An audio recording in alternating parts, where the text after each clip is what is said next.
In 1990, Oakland had more black residents than any other group in the city. The city was a strong center of black culture and political power.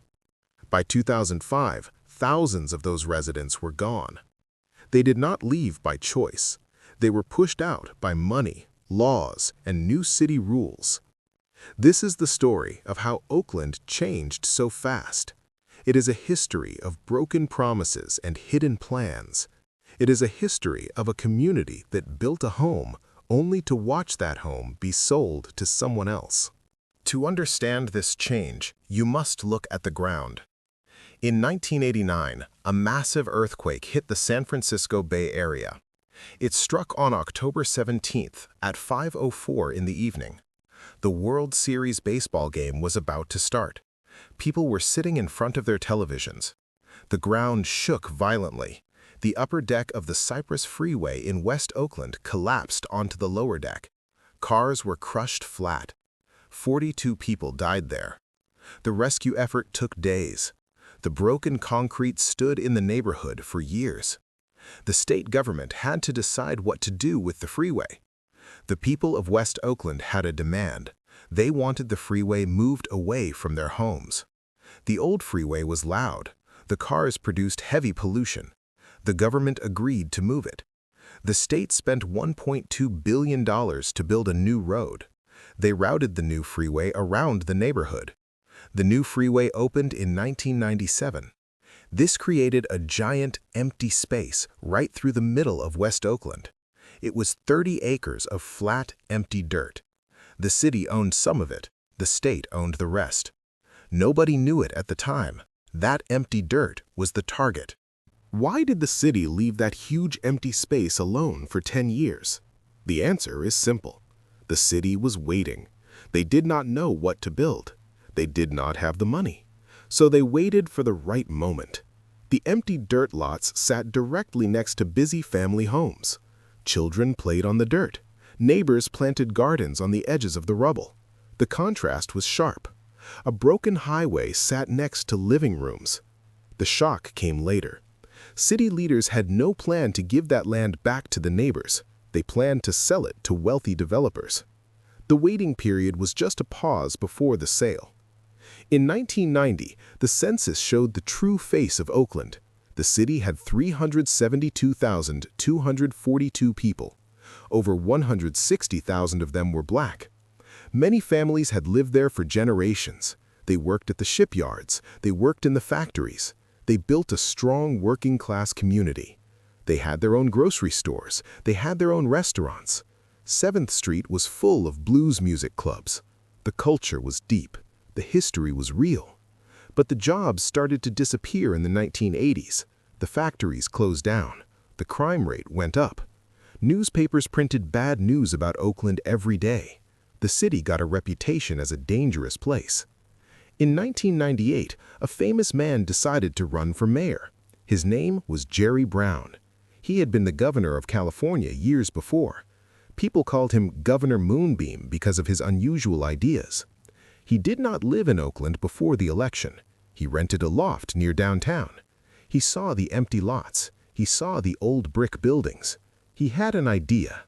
He thought Oakland could be a great city again. He promised to bring new life to the downtown area. The voters liked his fame. They elected him in June 1998.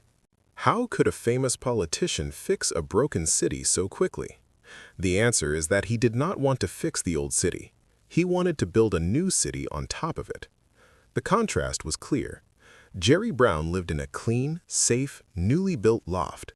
3 blocks away, families lived in old apartment buildings with broken locks and no heat. The shock was in the details of his plan. Brown did not run for mayor to help the poor families. He ran for mayor to attract rich people. Jerry Brown took office in January 1999. He did not wait around. On March 4, 1999, he announced a big plan. He called it the 10K Plan. The goal was plain. Brown wanted to bring 10,000 new residents to downtown Oakland and the surrounding areas. He wanted them to live there within 10 years. The plan required building 6,000 new housing units. Brown stood in front of City Hall with a big map. The map showed a circle around downtown. It included Uptown, Chinatown, and parts of West Oakland. Brown said the city was too spread out. He said he wanted to create a busy downtown. He said this would bring money to the city. He said it would help the local shops. The city council had to vote on the 10K plan. They voted 8-1 in favor of it on July 20, 1999. Only one person voted against it. His name was Ignacio de la Fuente. He worried about the lack of affordable housing. He was right to worry.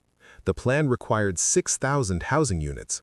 Only 1,000 of those units were set aside for poor people. The rest were for people with high incomes. The people already living downtown were not the target. The mayor wanted new people. Why did the mayor ignore the warnings of his own city council member? Jerry Brown believed that money would solve all problems. He believed that if rich people moved downtown, the crime would stop. He believed the shops would make money. The contrast was in the numbers. The city needed homes for 10,000 new rich people. The city had 0 new homes for the 160,000 poor people already living there. The city council agreed to a plan that treated the current residents as invisible. The current residents were not part of the 10K plan. Not everyone agreed with the mayor. James Van saw the danger early. Van was an architect. He lived in Oakland. He understood buildings and city laws. He looked at the 10K plan. He saw what it would do to the black community. Van formed a group called the Oakland Housing Action Coalition. He went to the city council meetings. He spoke at public hearings. He warned the leaders. He told them that building luxury homes would raise the rent for everyone else. He said it would push poor families out of the city. Van studied the city budgets. He found a major flaw. The city was offering subsidies to the developers. These subsidies were called tax increment financing. This means the city gives the developer the future tax money to help pay for the building. Van pointed out that the city was giving away millions of dollars, yet the city asked for very little in return. Van said the city should demand 50% affordable housing. The city council ignored James Van. They said developers would not build if they had to include cheap units. At the exact same time, something huge happened across the water. The internet boom started. It was the dot-com craze. Companies like Google and eBay grew very fast. They hired thousands of workers. These workers got stock options. They became rich overnight. They needed places to live. San Francisco is only 7 miles from Oakland, but in the year 2000, San Francisco was full. The vacancy rate in San Francisco dropped to 1%. Landlords could ask for any price. A small apartment in San Francisco cost $2,500 a month. The workers looked at a map. They saw the BART train line. The BART line goes under the water in a tube. It comes out in West Oakland.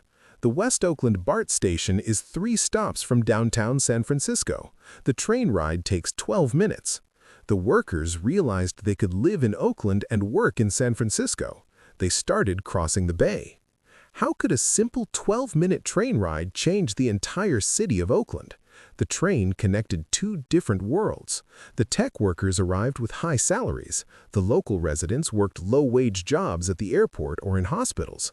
A tech worker made $100,000 a year. A local worker made $25,000 a year.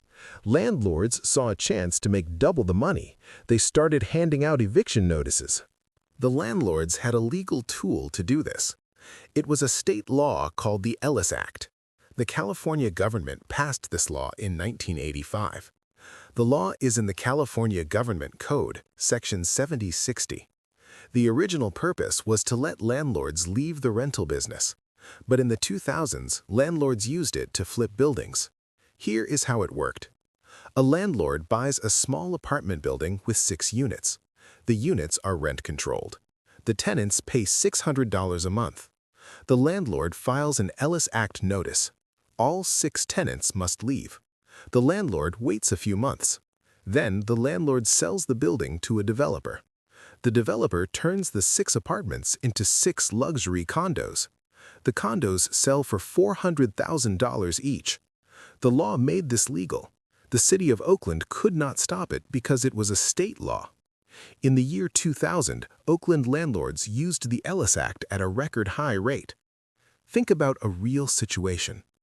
In 1995, A mother rented a 3-bedroom house in West Oakland for $450 a month. She worked as a secretary. Her kids went to the local public school. They had a stable life. In 2001, a developer bought that house. The developer gave the family a 60-day eviction notice. The family had to leave. The developer painted the house. He put in new floors. He rented the same house to 3 tech workers for $3,000 a month. The mother could not afford to stay in Oakland. She moved to Antioch. Antioch is a city over an hour away. Her kids had to change schools. Her commute to work became 2 hours long. This exact situation happened to thousands of families. The city government helped the developers. In 2001, the Oakland City Council changed the rules for the Uptown neighborhood. Uptown is the area just north of downtown. For decades, this area was zoned for heavy industry. It had old car repair shops. It had printing presses. It had a large department store called Capwell's. Capwell's closed in 1996. The city tore the building down. The land sat as a flat, empty parking lot. The city council voted to change the zoning from industrial to mixed use. This meant developers could build tall apartment buildings there. The council made this change very fast. They did not require the developers to include affordable housing in the new zoning rules. They just wanted the buildings built. The city needed the property tax money. Why did the city change the laws for the developers? The city was broke. Factories closed. The tax money dried up. The mayor needed a new source of income. The city moved fast to help a private company. The city moved very slow to help a poor family. The city gave Forest City Enterprises 18 acres of public land. The city paid $30 million to clean up the toxic dirt on that land. The city gave Forest City $52 million in tax breaks. The private company got public land and public money. The biggest prize was the Uptown land deal. In 2001, the city picked Forest City Enterprises to build on the 18 acres. The company was from Ohio. The negotiations took 3 years. The final deal was signed in 2004. Forest City promised to build 2,000 homes. They promised 425 of those homes would be affordable. But the definition of affordable was based on the regional income. The regional income included the rich tech workers in San Francisco. So an affordable apartment in the new building was still too expensive for an Oakland bus driver. The city cheered for the deal. Jerry Brown called it a victory for the city. Look at the numbers closely. The city gave away millions of dollars to a company from Ohio. The people who lived near that land for 30 years got nothing. They did not get a guarantee of a new home. They got higher property taxes. They got pushed out. The deal was a victory for the developers. It was a defeat for the residents. The protests started. The people of Oakland did not stay quiet. Groups came together to fight back. One group was called Acorn. Another was the Oakland Coalition of Congregations. They held rallies outside City Hall. They shouted at the mayor. They demanded that the city stop the evictions. They asked for a pause on rent increases. They asked the city to ban the Ellis Act. Jerry Brown said no. He said a ban would stop developers from building. He said the city needed the development. The culture of Oakland began to change. West Oakland had a deep history of black culture. It was the home of the Black Panther Party. Huey Newton and Bobby Seale started the party there in October 1966. The neighborhood had soul food restaurants. It had barbershops where people talked about politics. As the new residents moved in, the stores changed. The soul food restaurant closed. A coffee shop with wireless internet opened in its place. The barbershop closed. A fancy bicycle store opened. The new residents wanted different things. The old residents could no longer afford to shop in their own neighborhood. There was a brief moment of mixing. In the early 2000s, artists moved into the empty warehouses in West Oakland. They rented cheap spaces. They painted murals on the walls. They held art shows. This made the neighborhood look trendy. Magazines wrote stories about the Oakland art scene. This made the neighborhood more desirable to rich buyers. The artists became a tool for the developers. The artists brought the rich people. Then the rich people raised the rent. The artists got evicted too. It was a cycle. 7th Street in West Oakland was famous. In the 1940s and 1950s, it was the center of West Coast blues music. People came from all over to hear the music. In the 1960s, the building of the BART train system and the Cypress Freeway destroyed parts of 7th Street. The music scene died. By the 1990s, 7th Street was quiet.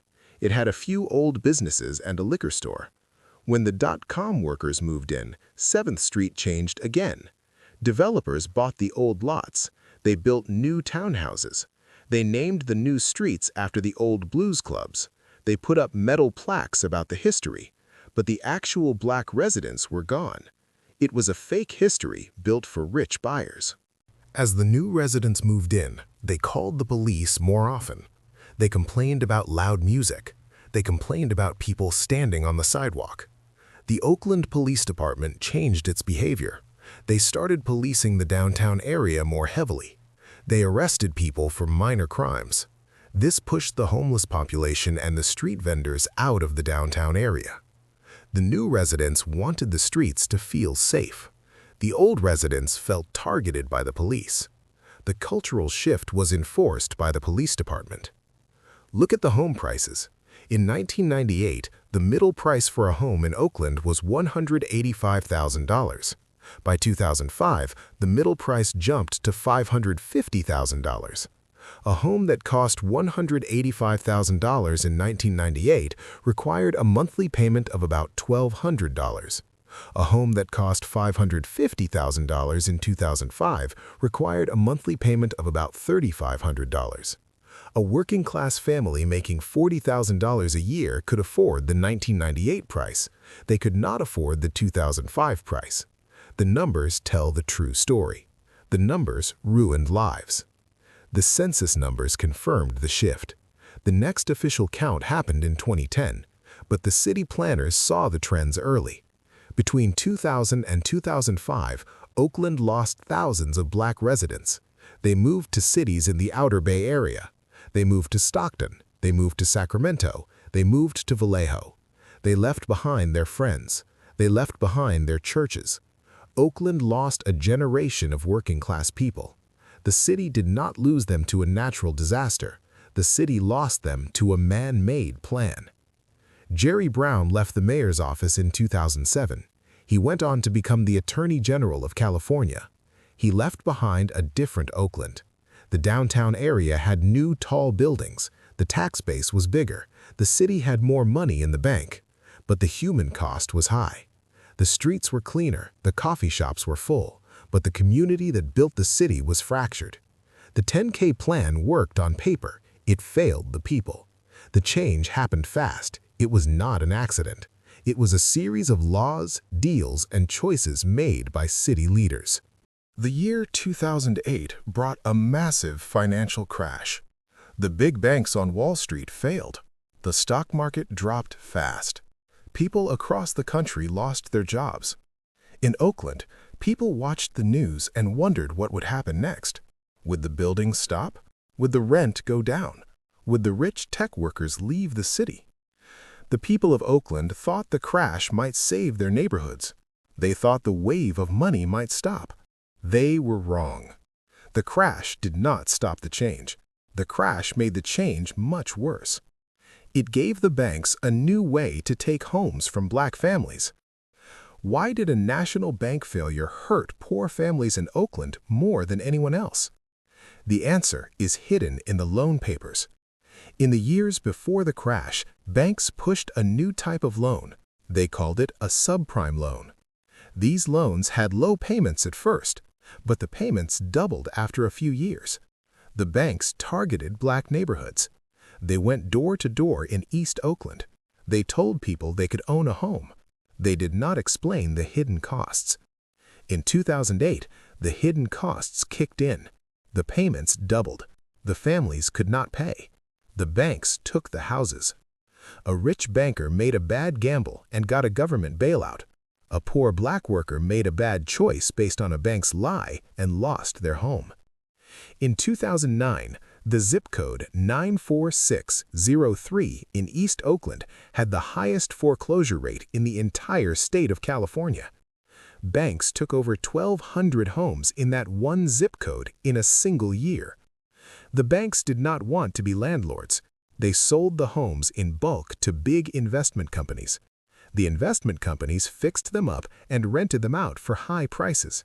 The families who lost those homes had to move away. The city government watched the foreclosures happen. They did not stop the banks. Instead, they looked for a new way to make money. In January 2011, Oakland got a new mayor. Her name was Jean Quan. She was the first Asian American woman to be mayor of Oakland. She won a very close election in November 2010. She ran a campaign about helping poor people. She talked about stopping the violence in the neighborhoods. But once she took office, her focus changed. She looked at the empty city bank accounts. She saw the foreclosed homes. She decided Oakland needed new business. She made a clear statement. She said Oakland was open for business. She meant open to tech companies. How does a mayor change a city from a working-class town to a tech hub? She does it by changing the rules for big companies. Jean Quan started a program called the Oakland Jobs and Housing Initiative. The goal was to bring tech offices to Oakland. Jean Quan stood in front of cameras talking about jobs for Oakland residents. Behind closed doors, her staff was writing tax breaks for out-of-state tech companies. The first big tech deal of her term did not hire local people.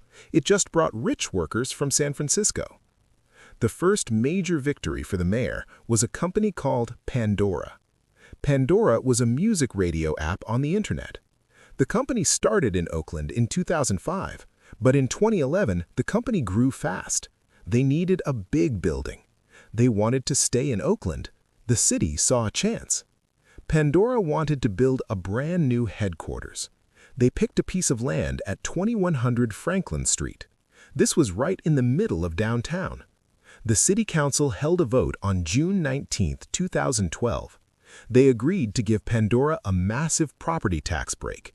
The deal saved Pandora $8 million over 10 years. In return, Pandora promised to bring 600 jobs to the city. The city leaders cheered. They clapped for the cameras. Look closely at the details of the Pandora deal. The company got an $8 million gift from the city.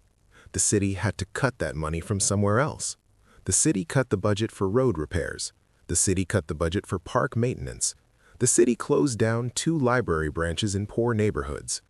A tech company with millions of dollars got a free pass. Kids in East Oakland lost their library. The city gave away $8 million to create 600 jobs. That means the city paid $13,333 for each job. The jobs paid well, but most of the 600 jobs went to people who already lived in San Francisco. They just rode the BART train across the water. The people of Oakland paid the taxes. The people of San Francisco got the jobs. Pandora built a tall glass building. It opened in 2013. It looked out of place. The building had shiny windows and a fancy cafeteria. The workers inside wore nice clothes. They drank expensive coffee. 3 blocks away, the people of West Oakland walked past empty lots with tall weeds. The glass building did not help the neighbors. It just acted as a beacon. It told other tech companies that Oakland was safe for them. It told them the city would give them money. The change started to spread to new neighborhoods. Downtown was full. West Oakland was full.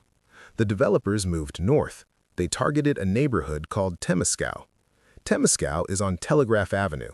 For decades, it was a mixed neighborhood. Black families lived there, Latino families lived there. The avenue had old furniture stores. It had a famous chicken restaurant called Lois the Pie Queen. It had small family-owned grocery stores. In 2012, the rents on Telegraph Avenue started to jump. A small storefront that cost $1,000 a month in 2010 cost $3,500 a month in 2013. The family businesses could not afford the rent. They closed their doors. Why did the rents on Telegraph Avenue triple in just 3 years? The tech workers needed places to eat and shop. The developers knew this. They bought the old buildings on the avenue. They kicked out the old businesses. They brought in new businesses. A fancy donut shop replaced the old furniture store. A $15 sandwich shop replaced the family grocery store. A working-class black man walked down the sidewalk. He could not afford to buy a sandwich in his own neighborhood. A young tech worker walked next to him holding a $6 cup of coffee. A community that took 50 years to build was erased in 36 months. The culture of Temescal vanished. It became a shopping mall for rich people. The city government did not try to save the old businesses. The city had a department called the Oakland Economic Development Corporation. This department was supposed to help local businesses. But in 2013, the department changed its mission. They started focusing on creative industries. This meant they helped tech startups. They ignored the old corner stores. The city offered grants to app developers. They offered zero help to the Latino family running a taco truck. The rules of the city favored the new. The rules punished the old. The housing crisis reached a new level. The Oakland Rent Adjustment Program keeps track of evictions. The numbers from this program tell a dark story. In the year 2010, the program recorded 1,200 eviction notices. By the year 2014, the number jumped to 2,800. Landlords found new ways to force people out. They used a rule called the owner move-in eviction. The landlord tells the rent board they want to move into the unit. The tenant has 60 days to leave. The landlord moves in for a few months, then the landlord puts the unit on Airbnb. They rent it to tourists for $150 a night. The city law did not stop this trick. The law was too weak. Think about a specific case. In 2013, an elderly black woman lived in a small apartment on 40th Street. She lived there for 22 years. She paid $600 a month. Her landlord bought the building for $800,000. The landlord gave her an owner move-in notice. She had to pack her things. She had no family in Oakland. She moved to a nursing home in Stockton. The landlord painted the apartment. He put it on Airbnb. He made $4,500 a month from tourists. The law allowed this. The city let it happen. A woman lost her home of 22 years so a tourist could stay for 2 nights.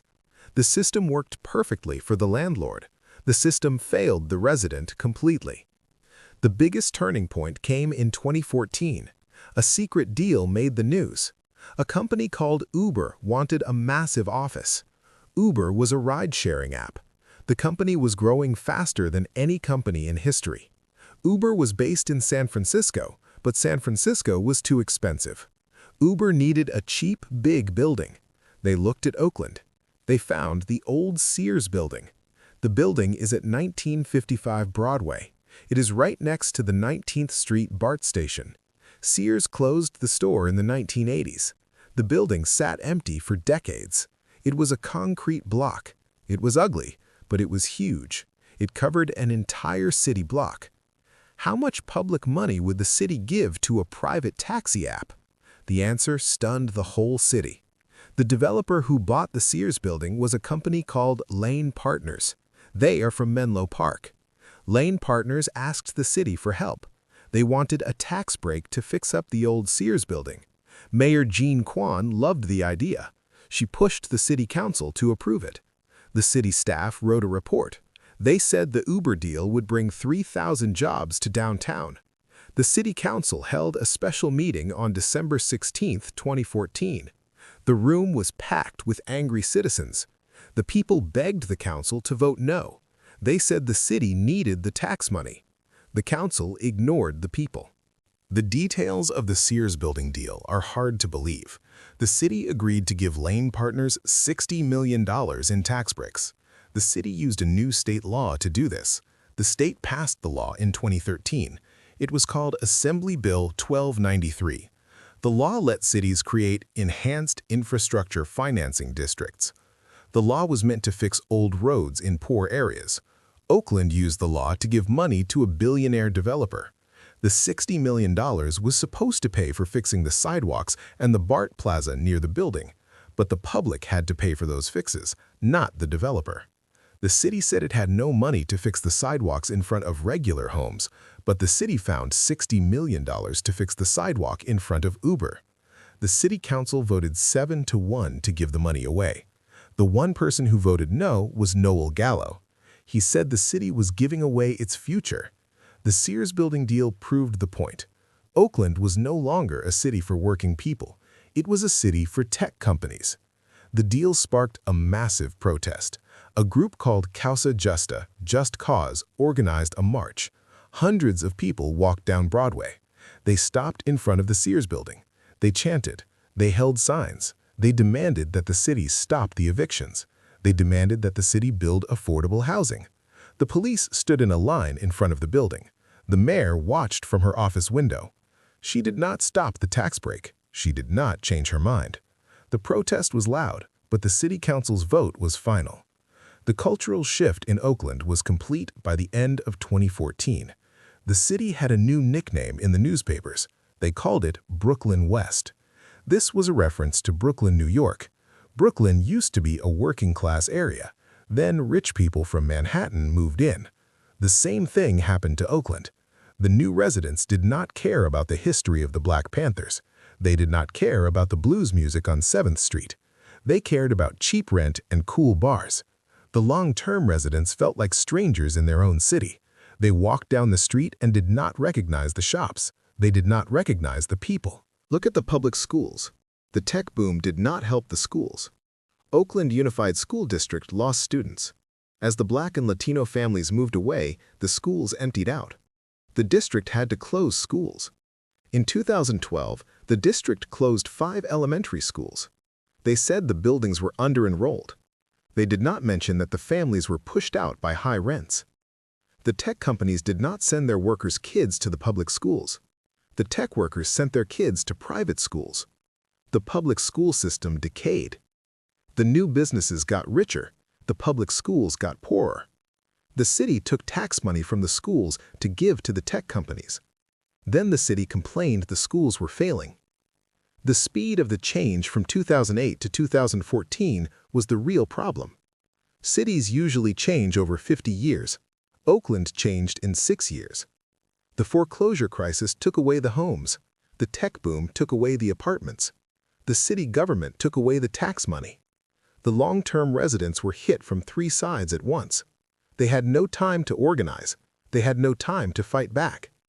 By the time they went to a city council meeting, the deal was already done. The developers moved faster than the community. James Vann, the architect who warned the city in 1999, was still there. He watched the Sears building deal happen. He shook his head. He told a reporter in 2014 that the city learned nothing in 15 years. He said the city kept making the same mistake. They kept giving money to rich developers. They kept asking for nothing in return. He said the city was committing slow financial suicide. They were trading their soul for short-term cash. The year 2014 ended with a clear winner. The developers won. The tech workers won. The politicians won. The losers were the 160,000 Black people who called Oakland home in 1990. By 2014, the Black population had dropped below 100,000. Tens of thousands of people were forced to pack their bags. They left behind the parks where they played as kids. They left behind the churches where they got married. They moved to cities with no history for them. They moved to places where they were strangers. Oakland changed so fast because the system was built to help the rich. The laws helped the banks. The tax rules helped the developers. The politicians helped the tech companies. Nobody in power helped the working-class families.